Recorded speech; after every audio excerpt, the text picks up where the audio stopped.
And welcome to the Winter Wonderland in St. Augustine, Florida. Anyway, hi, I'm Dr. Leslie Keyes, and on behalf of President John Delaney and our academic vice president, Art Vandenhouten, hiding over on the left side here, I want to welcome you all this evening to our keynote presentation that is our concluding program as part of our honoring of the Cheyenne and Arapaho tribes of Oklahoma, with also members of the Seminole tribes of Florida. We've had our guests in most of this week. I want to thank some of our partners and sponsors, several of whom are here, and all of whom helped to really make this happen, and I'm not kidding. But Christina Parrish-Stone, on behalf of the St. John's Cultural Council, who has helped us with promotion and advertising. Susan Phillips with the St. Johns County Visitor and Convention Bureau, same thing. We appreciate that very much. You guys reached out to communities.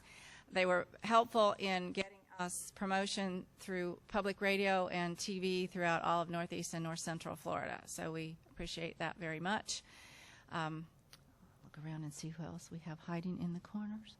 But I don't think we have anybody here on behalf of the Historic Tours of America and the Old Town Trolleys, but they provided shuttle buses for our guests over the last 2 days to get us through our tiny little streets, but in a safe and expeditious manner as well.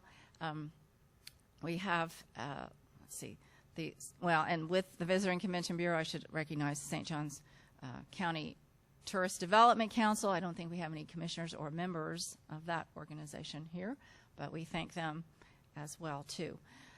Our major partner in this and the impetus for this is the National Park Service. This is a project that ran through the Park Service that started in early 2018, and this is our concluding series of events for this that looks at the 3 time periods when Fort Marion, as it was known at that time, or the Castillo de San Marcos, was a prison for Native Americans. One of those time frames was in 1837 during the Second Seminole War, and it was the Seminole tribe of Florida.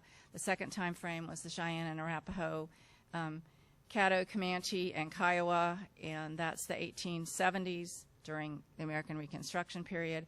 And the third was the Apache and the Western tribes, and that is the 1880s. So this is all of us beginning to work together to tell full and complete stories. And even though I was told that Noreen Starr might have other plans for this evening, she just walked in with her brother. So I want to, anyway, Noreen she's the external Communications Director for the Cheyenne and Arapaho tribes. I'm going to turn this over to Gordy Wilson, who's going to introduce our keynote speaker.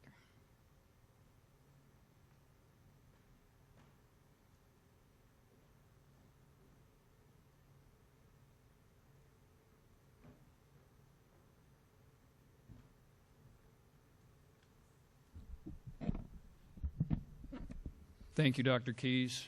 It's a real pleasure to introduce our keynote speaker this evening. It's been an amazing 2 days, but this has been a very long road. I would also like to recognize our partners and thank them, and recognize some of the other folks that are here today. Commissioner Horvath, thank you for coming. City of St. Augustine, another very important partner with the National Park Service and the college here, and also to the Historic Preservation Officer for the Seminole Tribe of Florida, another longtime partner with the National Park Service, Tina Osceola. Thank you and your crew for being here. We have a number of outstanding park rangers here from the Castillo and Fort Matanzas, and thanks to you all for coming. Before I talk about our keynote speaker, I want to talk about keynote speeches and how they can be very influential. Several years ago, I was at a superintendent's conference, and a keynote speaker was Maya Angelou. And she talked about walking down the street in New York City. I don't know what city she was in, but particularly, but she talked about seeing a homeless man who was hungry and dirty, and she looked at him and she said to herself, "This man is human, therefore he is not foreign to me." And the point of her speech was that if we look for things that we have in common, then we're going to be a lot happier and a lot more successful in life than if we focus on the differences. I came to St. Augustine in 1978 as a park ranger, did interpretation here, and we talked about the incarcerations of the Indians here, and we kind of glossed over it, and we put it in time periods, and we talked about the next time period, and then we talked about something else. And when I came back as superintendent, it just became really clear that there had to be more to this process than telling those stories. So when I started reaching out to these tribes and trying to find that common ground, it was very difficult to do because we don't know what we don't know. And the reality from a tribal perspective is very different than our reality. Those weren't our ancestors who were here. So the only way this story can be told is through those tribes. We as an agency have a difficult time doing that because we're agency-centric, we're bureaucracy-centric, but the National Park Service has a position dedicated to helping us work through those things. Dorothy FireCloud is the liaison, the tribal liaison for the National Park Service, for the entire agency. Castillo and Fort Matanzas, we have about 25 tribes that have some kind of cultural affiliation to national parks. On a service-wide basis, maybe Dorothy has an idea, but the connections that indigenous people have to these places, these special places, is really important. And Dorothy's job is to help us do a better job of that. So if you please help me welcome Dorothy. She has been a National Park Service superintendent. She's been with the National Park Service for a number of years, and now she serves as a special assistant to Director Chuck Sams to help him get through this process and help us connect with those tribes and tell these stories. So Dorothy, thank you so much for joining us after a long journey with the director down under, and I'm sure you'll share those information or those things with us. Thank you so much for coming. Please welcome Dorothy FireCloud.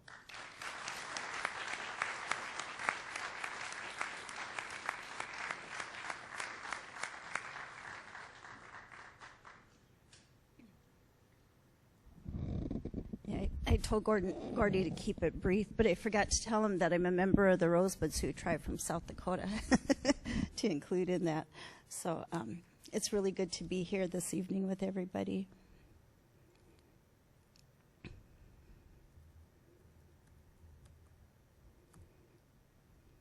So let me get this working. Well, first off, I want to thank everybody for coming tonight. And I want to really thank Superintendent Wilson and Steve Roberts for helping to get me here, even though Steve didn't tell me it was going to be an auditorium. I told him, I thought it was at the park.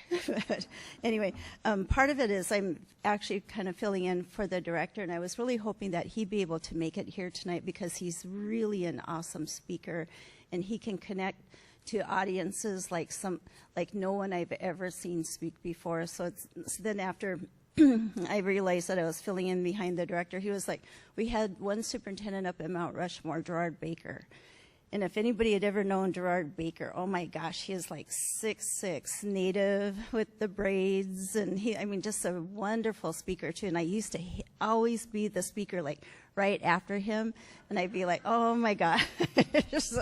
So now I get to fill in behind Director Sams. But anyway, good evening, everyone. Let's see. So it really has been my pleasure to be able to join all of you and learn so much about the history of the park and its impacts on tribal ancestors, and how the Cheyenne and Arapaho are able to reconnect in telling those stories firsthand. It is good to see the Seminole tribe here as well. and I look forward to seeing their assistance to the park and telling their stories. Thank you to Flagler College for being such an incredible host. The campus is amazing, and I had read a story, I remember like when I was a teenager, about St. Augustine, and I'd always wanted to come here, and so I'm really happy to be able to be here. But what's really refreshing is being on the campus with all the students and just feeling that kind of energy again, and remembering what it was like when you're a student. And I was like, oh my gosh, I wish I was like 30 years younger in this position, and to have so much life left to do and stuff. But well, as many of you know, we have our first Native American National Park Service Director, Charles Sams, who is an enrolled member of the Cayuse and Walla Walla of the Confederated Tribes of the Umatilla Indian Reservation in southeast Oregon. Director Sam sends his regrets for not being able to attend these events, as he had it on his calendar until about 2 weeks ago when something else came up. And like I said, I regret that he's unable to attend, as well as the fact that he's such an amazing speaker. And even like Gordy had said, we were down in Australia last week, and Director Sams always has a connection to places and to people and to groups. And so he got up to give a talk, and he talked about his father, who was a veteran, and it was Veterans Day last week as well. And his father had been on a ship and had docked there in Sydney, and ended up spending a couple of months there. And so Director Samson was able to make that connection to the people there and how his dad had been treated and stuff. And I'm like, I just don't have those kinds of stories. So I was like, okay, now what am I going to do to make that connection here? So anyway, but I think one of the things, Gordy had talked about my position within the National Park Service, and we had this position filled for many years, but it was filled by a non-tribal person. And so with me coming in right at the end of the former administration, David Vela had been nominated to be the National Park Service Director. And so he had worked with, I'm going to forget the other guy's name. Anyway, with the other guy who was acting National Park Service under the last administration, they had worked really hard in getting the position created again and having it elevated to work directly as an assistant to the director. And David really made an effort to make sure that the position was filled by a Native American person. So I was really happy to be able to accept the position, and I was actually the last person that he hired before he ended up retiring. So anyway, but one of the things that people tend to forget is that no matter which National Park Service site or unit that you're on, it is ancestral homelands to indigenous peoples, who were the first stewards of these lands for centuries prior to establishment of the Department of the Interior. Here, the Seminole and Miccosukee people were, among the original stewards, and unfortunately, other tribes were brought into the area for reasons that have been discussed the last 2 days, both by Noreen and Gordon Yellowman in their presentations. And as many of you are more than aware, when visiting a park unit, you may see signage that's titled "We Are Still Here," which tells a small part of the story of tribes that were affiliated to that particular site. But we, as the National Park Service, has failed in telling the full and complete stories of the 574 federally recognized tribes, as well as those of tribes who have yet to attain federal acknowledgement, but who are still connected to place. It is something that many of the parks are working on. Currently, many national parks are working with affiliated tribes and tribal members to tell a more complete and accurate history, and consulting with tribes in developing and planning new exhibits. These exhibits will directly incorporate tribal voices, showcase important indigenous connections, encourage visitors to see the parks not only as a beautiful natural setting, but also as a place where Native peoples hold strong historical and contemporary connections. Tribal people feel they are largely invisible, and this is due to the fact that we as a country do not tell our full and complete history. As America's storyteller, the National Park Service has failed in this regard, and it is time to change that narrative. It is good to hear that the reconnections that are being made here with the park about the reconnections being made here with the park, and I really thank Superintendent Wilson for initiating those changes to get this reconnection accomplished. It is a good beginning, and it is good that the 6 ancestors that remained here know that they were not forgotten. As the stories that were told the past 2 days, not many visitors were or are aware that Castillo de San Marcos National Monument, formerly known as Fort Marion, is where tribal leaders were imprisoned during 3 distinct periods. The first being the Seminole imprisonment in 1837, the second being with the Plains Tribes imprisonment from 1875 to 1878, and this imprisonment included 33 Cheyenne leaders, 2 Arapaho leaders, 1 Caddo leader, 27 Kiowa leaders, and 11 Comanche prisoners. And the last was the Apache imprisonment from 1886 to 1887. Or the fact that Fort Marion U.S. Army Office Captain Richard Pratt had a systemic approach to assimilation through education. His motto was, "Kill the Indian, save the man." That Captain Pratt tested these assimilation techniques here in St. Augustine, and ultimately these served as the foundation of the Carlisle Indian Boarding School and the broader Indian boarding school system in the United States. Much of what you're hearing about today as they're trying to return so many of the Native American students' bodies back to their homelands. And as Mr. Yellowman stated this morning, this is an opportunity to correct the misinterpretations. I think his words were, "Come to us, we will tell you the correct interpretation." We need to remember who the true subject matter experts are in many of these fields. And it's not the SHPOs, it is those tribal people who know their histories, who know which burials belong to which tribes. And it's a critical component being that we acknowledge that they are the experts and that we need to pay them accordingly when we use them. The tribal people here in the room know, but the non-tribal people in the room are likely not aware that it was only a very short 54 years ago that we as Native people were allowed to practice our ceremonies without fear of arrest. Until passage of the American Indian Religious Freedom Act in 1978, our rights to hold traditional or spiritual ceremonies had been forbidden since around 1885. The American Indian Religious Freedom Act protects our rights as American Indians to openly practice our spirituality by ensuring access to sacred sites on federal lands. As tribes were removed from their ancestral homelands, that included many of the areas that we had used as cultural landscapes in order to continue to do our ceremonies. And the American Indian Religious Freedom Act also protects the use and possession of sacred objects such as eagle feathers and the freedom to hold ceremonies and other traditional activities.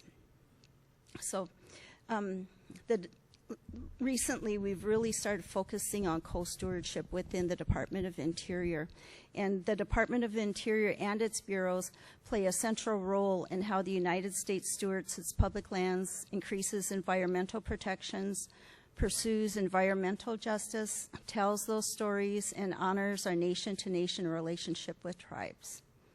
To help meet the many challenges associated with these issues, Director Sams has made one of his priorities strengthening the government-to-government relationship with sovereign tribal nations.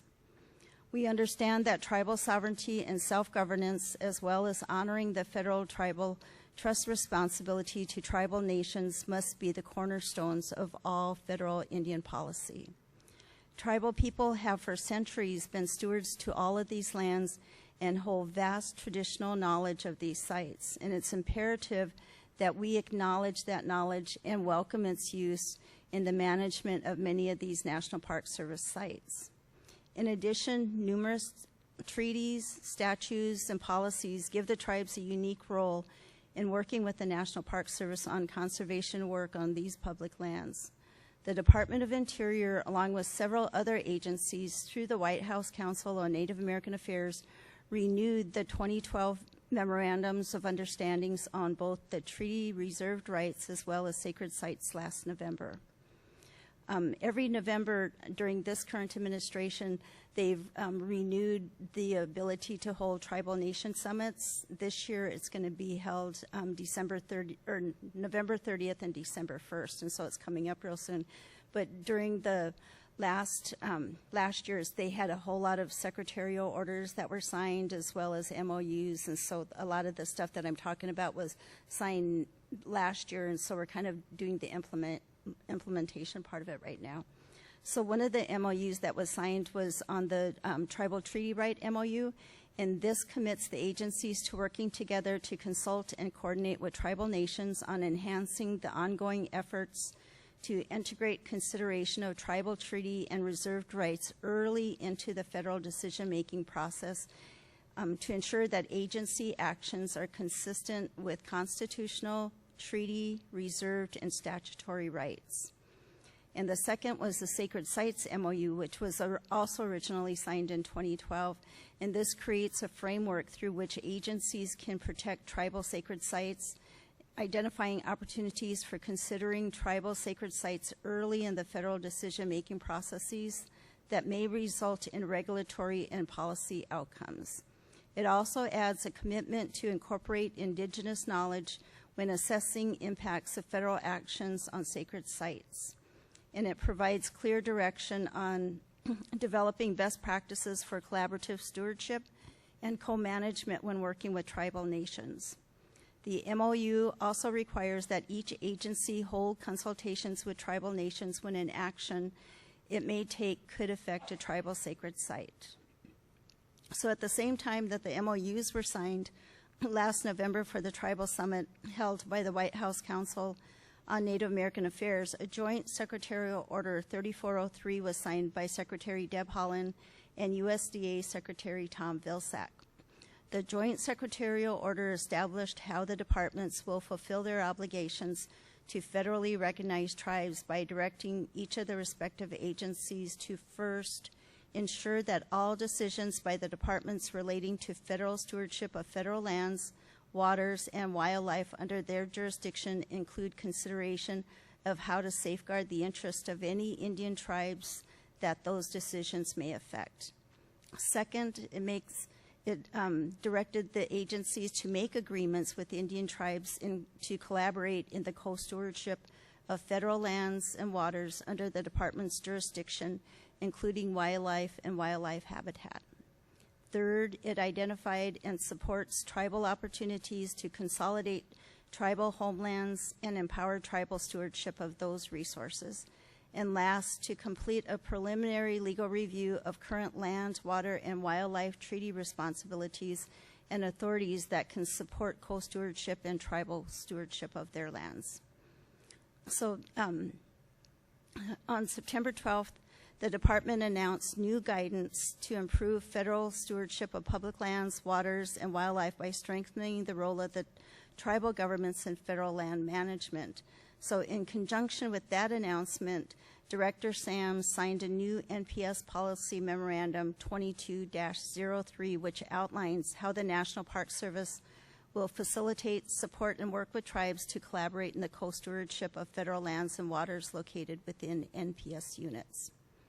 The policy memorandum covers relationship building with Indian and Alaska Native tribes and Native Hawaiian communities, consultation with the tribes and Native Hawaiian communities and organizations, entering into collaborative, cooperative, and annual funding agreements, access to and protection of sacred sites, tribal expertise and indigenous knowledge, treaty rights, and trust responsibilities of the National Park Service, as well as training and competencies required by National Park Service staff who will have these duties within their respective positions. This new NPS guidance will help park managers collaborate with Indian and Alaska Native tribes and Native Hawaiians to ensure that they have an integral role in the co-stewardship of parks. The National Park Service has been ahead of the curve of federal land management agencies in coordinating with Indian tribes. However, this new policy will place a greater emphasis on working beyond the traditional framework of consultation as equals in planning and management. The order will ensure that we are managing National Park Service lands and waters in a manner that will protect treaty, religious, subsistence, and cultural interests of federally recognized tribes, Alaska Native entities, and the Native Hawaiian community. It establishes a consistent national framework for guiding the Park Service as it relates to our unique trust responsibility. And the new policy memorandum sets up tribal consultation expectations and is a step forward in development of a National Park Service specific tribal consultation policy. To date, we have worked under the umbrella of the Department of Interior tribal consultation policy. However, Director Sams feels that we would have a better understanding of expectations as to tribal consultation if the policy is within the NPS specific policy manual. So once the tribal consultation policy is in place, we will begin working on a policy as to protection of sacred sites as well. So I think one of the biggest questions as to the new NPS policy memorandum is exactly what is co-stewardship and how does it relate to co-management. So a lot of times the terms really get interwoven, and people talk about co-management when they're really talking about co-stewardship or collaborative and cooperative kinds of agreements. So co-stewardship can be viewed as kind of like the umbrella. So then you have co-stewardship, and underneath co-stewardship then is co-management. Co-management is a very narrowly defined nexus to the parks. And then there's also cooperative and collaborative and what are known as 638 self-determination contracts that we do annual funding agreements for. And so all of that falls in the umbrella of co-stewardship. So as I said, co-management, we only have 4 parks within the National Park Service system that can actually do true co-management. And so we have the ability to do it in Canyon de Chelly National Monument, which is located in Arizona, and the land within the park is owned by the Navajo Nation, and the park itself lies entirely within the exterior boundaries of the Navajo Nation. The second Big Cypress National Preserve here in Florida with the Seminole Tribe, which is just at the very beginning stages of negotiations to determine what projects they will be co-managing. With Tina Osceola, who is here in the room, she's taking a lead in developing that. And the tribe had no idea until last year. We had, Director Sams had to testify in front of Congress about co-stewardship and co-management. And so we had gotten together his talk and identified which parks had the ability to do co-management. And so Tina, I think, was listening in on the remarks that Director Sams had given, and I think I got a call like 2 days later, and she's like, "What is this?" So I said, "Oh, okay." So anyway, so now she's working real closely with the superintendent, both down at Big Cypress as well as Everglades, and they're starting to get that going. And we'll make sure to get some funding to the park this year to help develop some tribal youth crews as well. So there's some really good stuff that's happening. And the third one is Grand Portage National Monument, which is in Upper Minnesota with the Grand Portage Band of Lake Superior, Chippewa, which is a park that does the vast majority of our 638 self-governance agreements. And there, the tribe had donated about half of the land for the park unit, and the park is also within the tribal exterior boundaries. And then the most recent park to have co-management legislation didn't happen until 2014, and that's up at Glacier Bay National Park and Preserve in southeast Alaska with the Hoona-Tlingit. And when I worked with, before I came to work with the National Park Service, I worked with the U.S. Forest Service. And I had gone up to Hoona and did a 6-month detail. And during the time that I was there, I had been invited by the superintendent from Glacier Bay and the local community to go get on a catamaran. And what they would do annually is the Park Service would take tribal elders up all the way up to the top where the glacier was located. And so all along we would stop at these different sites, like different islands, and they were full of gulls. And the tribal elders talked about the fact that the gull eggs were actually part of their subsistence. But after the park had been enacted, that they weren't allowed any longer to go out there to gather the seagulls, the eggs. But what would happen is the Park Service was bringing in pigs, and they would allow the pigs to get on the islands because they wanted to get rid of the eggs. And so the tribal people were kind of upset because that was part of their subsistence and lifeways and stuff. And so fortunately, then in 2014, there was legislation that was passed where the Tlingit people were able to once again go into the park and gather the eggs rather than having the pigs come in and destroy all of them. So that was the last one. As far as annual funding agreements, those are authorized under what we call they're for self-governance tribes, but it's a law called 93-638, which was passed by President Nixon. And one of the things that's really interesting is that a lot of people, when they think of President Nixon, they think of, all of the negativity and stuff. But when it comes to President Nixon, tribal people love President Nixon because he was responsible for really changing the direction of how tribes were dealt with. Before, there was always like relocation and termination. And so they were trying to terminate all of the tribes. And then when President Nixon got in, he had a football coach in college who was a Native American man. And they had a really good, close working relationship. And so he understood things about tribes that I don't think he would have understood about tribes had he not had a football coach in college that was Native.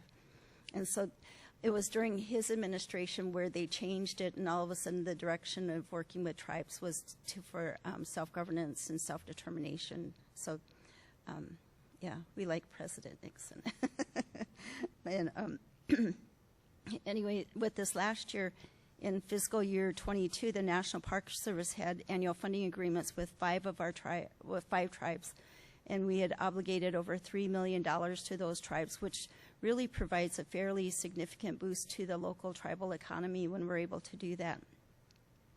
And the longest running of these agreements, as mentioned above, is that with the Grand Portage National Monument and the Grand Portage Band of Lake Superior, Chippewa. Because when Grand Portage was established, because of the fact that the tribe was so involved with it, they had co-management written into the legislation, and they were able to start from day one doing co-management. And since the park was first established in 1960, approximately $39 million have gone back into the tribal economy from the National Park Service through the annual funding agreements. Another one which really surprises people when they hear about it is River Raisin National Battlefield Park. And we had a webinar this afternoon, and the superintendent, Scott Bentley, helped do the webinar to talk about co-stewardship. And he's done an excellent job in working with the tribes up there. And the park is actually just south of Detroit, Michigan. And it's been doing some awesome little projects, and a lot with the tribal youth, and having the tribal youth coming in and helping with interpretive stories, doing things such as like fishing projects and working with canoes and different things. And it's really been a successful partnership between the park and the tribes. Another one that we have is Redwood National Park, and they've been doing quite a few different projects with the Yurok tribe. And most of them are facilities-related projects, but they've been really successful by using their tribal youth crews to get this done. And the last one is Via Calderas National Preserve in New Mexico, and they have an agreement in place with the Pueblo of Santa Clara, and they're also doing maintenance kind of projects and using tribal youth crews. So it's really successful when you're able to use the tribal youth crews in doing a lot of these projects, because it really makes a difference. The tribal youth are able to connect to some of these areas that they only heard stories about, and now they can go back and work in those places, make those connections. And it's actually made a difference in the suicide rate of a lot of the tribal youth. And so I'm going to give you some examples of other successful co-stewardship. Those were co-management projects. These are, we do different collaborative and cooperative agreements.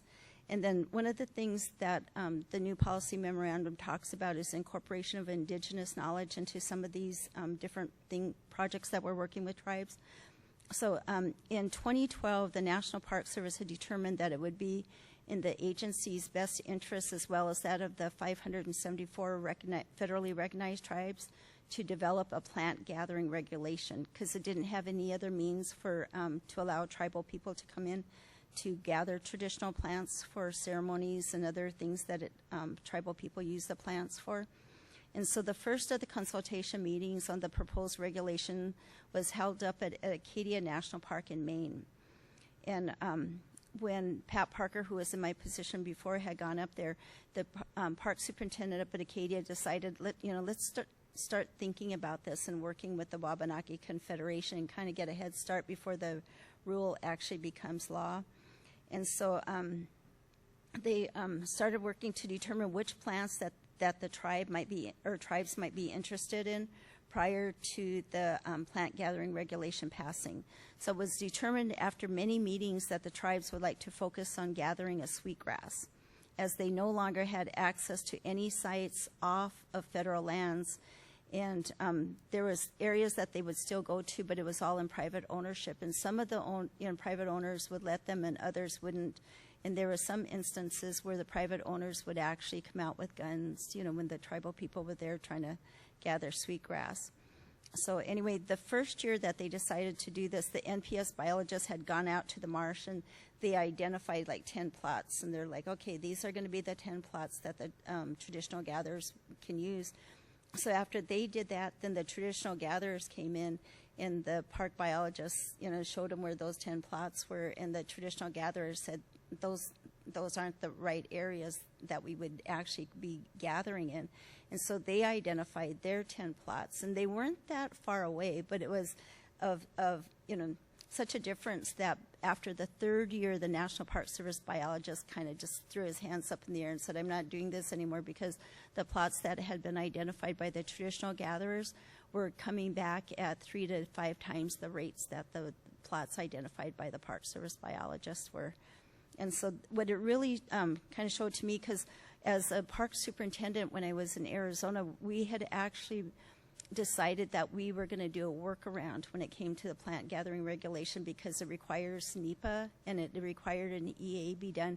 And Park Service staff right now, I mean, we're probably down, I'd say, about 20 to 25% overall of our staff, because budgets were staying the same, but salaries were going up. So every year our budgets were actually getting smaller at the park. So if a person would either go to another park or retire or something, we weren't filling a lot of positions because our budgets weren't going up. So what people would do is like, okay, we don't have staff to do an EA, so let's try to do a workaround. So the vast majority of parks have learned to do workarounds to get around. So they would do like research permits, or they would do thinning projects at a certain time of the year that they knew that the tribes needed different plants and stuff like that. So so right now with Director Sams, one of the phone calls that we had today was talking about the plant gathering regulation and how it could be improved, because the tribes didn't like it because we were asking for too much information. Hopi had said that they would refuse to do any plant gathering agreement with us because the Park Service was asking for information that was of such a lot. At Hopi, they have societies that are secretive. And so if you're even a member within the Pueblo, you may not know who's a member of that, one of their different societies and stuff. And so the information that we were asking in order to get a plant gathering permit would be then giving us information that they didn't even give their tribal members. And so there was different things like that that just made it way too cumbersome. So the Park Service didn't like it, the park rangers didn't like it, park superintendents didn't like it, tribes didn't like it. So it was like, we need to do something. So it's one of the things we're really taking a look at right now, as to how to fix that. The second example is at Redwood National Park in the Yurok tribe in Northern California. They've had agreements in place over the past 15 years. And the first one, and I'm sure a lot of you may have heard about it this past spring, was releasing condors over the Yurok ancestral homelands this past spring.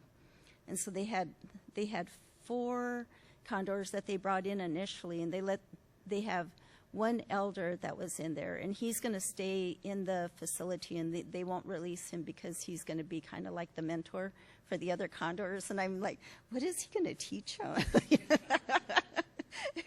When I was looking at thing, so anyway, he's going to be the mentor, so he's going to stay in the holding facility. And then they released 2 of the younger male condors, and then a couple months later they released a female, and then over the summer they released two. They had brought in some more condors, so now there's 5 condors that are up there. And it was really interesting because like 2 weeks ago I had read a story in one of the news, like NBC or something, and they were talking about this lady was driving in southwestern Idaho, and this huge bird came like flying by, and she was trying to figure out what kind of bird it was. And I thought, I wonder if that was one of those condors that had been released and had kind of just moseyed over to Idaho a little bit. So anyway, so one of the things, so that's a real success there. Another one of the projects that they're working on is with the Roosevelt elk that's in that area. And the size of the herds have been significantly kind of going down every year.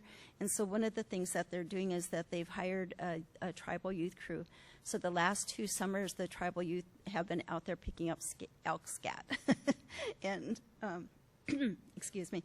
And the professor who's heading it up is working out of Northern Arizona University in Flagstaff. So they're sending all of the scat over there, and then they're just looking at the dietary kinds of issues and stuff to see if maybe it's something like that that they can then work with and help improve the numbers of the Roosevelt elk in that area. And then, excuse me, this past week we had actually gotten some photos from Redwood, working on another project, and I'll talk about that here in a little bit because I think it has a lot of significance to what's going on here. And then we've also had some projects that worked on protection and access to sacred sites. The Mississippi National River and Recreation Area, which just goes right through between St. Paul and Minneapolis. There's a site that we own there, which is known as Coldwater Springs. And it's a park unit, but it's also a tribal sacred site, and it's pretty close to the airport there. And so in collaboration, the park and the tribes have drafted a traditional cultural property nomination for the site, and they're also looking at collaboratively overhauling the park's landscape restoration work to feature traditionally significant species. And so right now, if you go into the park, they have like these big boxes where they're having a lot of the plants put in there, and having a lot of interpretive signage, but also using the Ojibwe words and having people learn how to pronounce those. And so it's really partnering to create a new interpretive content and programming that features appropriate Dakota and Ojibwe traditional and cultural knowledge for public and traditional audiences. And the park there is also working with an immersion school that's there in Minneapolis that is teaching their students both Ojibwe and Lakota languages and stuff. And so it's been really successful. I was able to go to a tribal consultation meeting that they had a few months ago, and my granddaughter actually goes to the immersion school, and so I let her skip school that day and go with me down on we took a paddle boat with the park there and went down and looked at the different sacred sites and talked. But she was able then to connect to the park rangers, because she had told the park ranger she had always looked forward to being a 6th grader, because the 6th graders then got to go to the park to do on a kayaking trip. But they hadn't been doing it because of COVID. And so she was telling him that, and he's like, well, who's your teacher, and stuff. And so by the end of the day, he had connected back with her teacher so the 6th graders could go out and do their kayaking trip again. So she was really happy.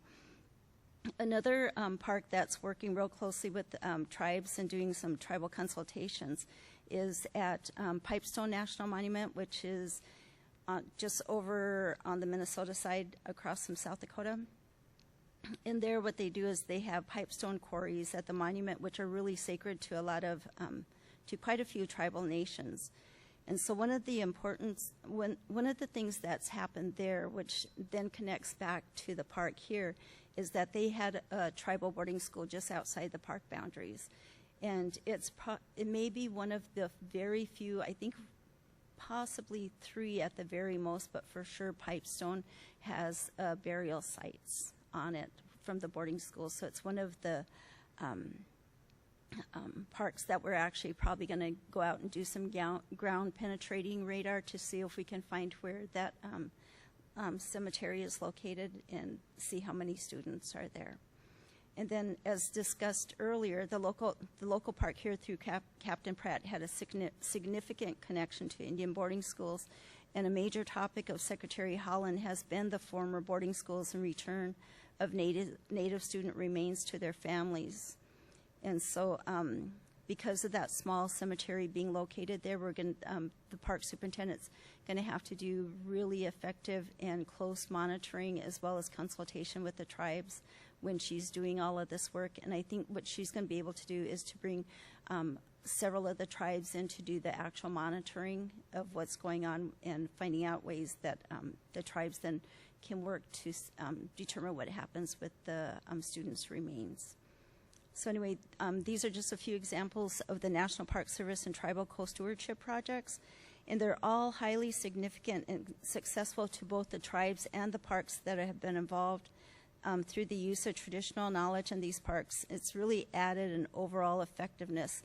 And one of the things that we had when I first got there and was really looking at the plant gathering regulation that we had passed, I really wanted to figure out a way to show how poorly written it had been and what we could do then to make it more effective. So when the Sweetgrass project came through, it was like, wow, I mean, everything that I really needed to show, you know, of how ineffective our regulation is right now. And if you bring in traditional knowledge, like at the very beginning, how successful this can be for the plants. And I think a lot of times that people forget that, I mean, tribal people and tribes had been the stewards of these lands for, you know, centuries and centuries, and everything was working really well. You know, and so I think, you know, by incorporating traditional knowledge and getting that back into these places, that we can start working to make these places a little bit more healthy again. So anyway, these are just a few examples, but as you can see, they also are the type of projects that have been going on for many years between tribes and National Park Service units. Co-stewardship is not something that's new to National Park Service, but the new policy memorandum provides an opportunity to expand many of these projects to parks which have not been working as closely with tribes. And so, you know, when I was talking to the Superintendent Wilson earlier, you know, I was like, whatever possessed you to even go over to Oklahoma, you know, because not many park superintendents are going to be that brave to do stuff like that. And so, like, today we held a webinar because one of the things that to make this policy memorandum effective is really to get our park superintendents to feel comfortable about co-stewardship and even co-management with the 4 parks that we're at. It's just really educating them. And, you know, we had gone down to Australia last week to look at how they're working with the Aboriginal people in doing co-management. A lot of those parks, Australia is actually giving the land back to the Aborigines, but it's with the condition that they remain national parks. And then they're working with boards of management for both the Aboriginal people and the Park Service then to work together through those boards. And it's been really successful. And the way that they're determining which lands actually go back is if land title has not been extinguished, then the land goes back to the Aboriginal people. But if there's a nexus to show that there has been extinguishment of the lands, then what they're doing is working together through agreements. And both ways are being really effective. So anyway, many parks are beginning to welcome the use of traditional knowledge in their projects. And there is currently a Department of Interior work group that's working on development of guidelines for greater usage of traditional knowledge in all federal government projects, especially when it comes to climate change activities and projects. Because, you know, like I said, with the Sweetgrass project, it really showed that incorporation of traditional knowledge was bringing those plants back at 3 to 5 times the rate that we would have done as National Park Service. And so with climate change having such devastating impacts on global weather, and I know here in Florida you guys have experienced it quite a bit within the last few months, And then up in Alaska, the villages up there have been, there's a couple of villages, tribal villages, that have just been going into the ocean because of the amount of water that's coming back up. And so we really all need to join together in any way that we can to ensure that the future of our people is protected. So within the past month, we've also had name changes at Redwood and Grand Canyon National Parks. So Grand Canyon National Park, when it became a national park, there was a group of Havasupai people that were living a little bit below the rim. And so last week they renamed that area of the park. And so when the park came in, they actually pushed the people out. But they named that area Indian Gardens. And so they've been working with the Havasupai tribe. And so it was renamed about 2 weeks ago to Havasupai Gardens. And they had thought about naming it a tribal name, but within the tribe, they weren't able to come up with the specific word and then the spelling. And so they decided that they would go ahead and just change it from Indian Gardens to Havasupai Gardens. So that went through. And then at Redwoods, the Tuwala Dene Nation and the park are installing new signage there to acknowledge that the original Tuwala name of Peacock Bar, which was in that area, which was a village that had been located there, is renamed. And I'm not even going to try to say the word because I know I'm going to mess it up. But what the word translates to is at the stones where the trail descends downward. And so in the 1850s, a man by the name of George Peacock, who had immigrated to the area and he took over the tribal village. So Mr. Peacock gained control of the critical Smith River crossing, and he attempted to evict the Tuwala families who lived there. And so when they refused to leave, they were either executed, and then their orphan children were kept as indentured servants. And so the acknowledgement and use of the original name for the site then now reflects on the first inhabitants, the Tuwala Dene, and is a first step in correcting that historical narrative.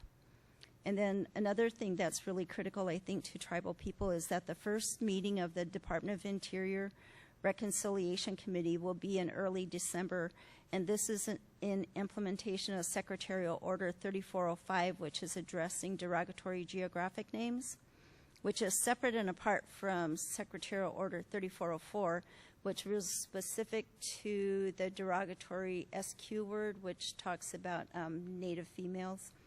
And that director's order forever changed the name of over 600 geographic sites just, I think, like 2 months ago. I think it was like 660 sites that had that SQ word as their name.